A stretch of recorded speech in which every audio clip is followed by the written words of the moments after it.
Firebrand comrade Bomshogeza vakonzeresa.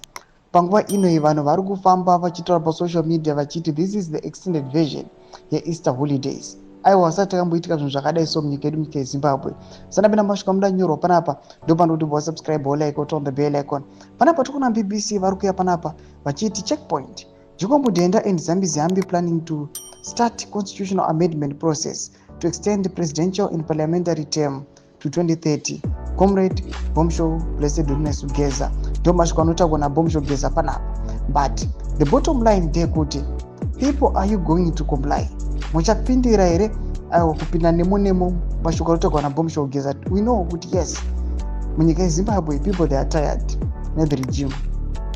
Panapa vanhu vaneta, they know what they are going through. Bomsho Geza is articulating and explaining each and everything children nezvigananda and the people are affirming. But right now chimbotiudzai mcomment section kuti imimi are you going to comply?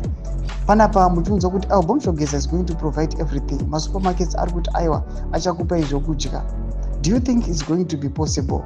Chitiko chinoonekwa nevanhu kuti aiwa Bomsho Geza panguva ino is now serious.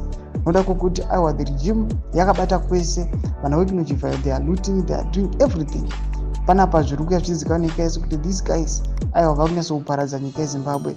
Mbotidzai mafungiro enyu aiwa zviri very very genuine kuti imimi aiwa muchipedza zororo muzuva ramangwana, what are you going to do? Pinda comment section medu mafungiro enyu, subscribe or like, just on the bell icon.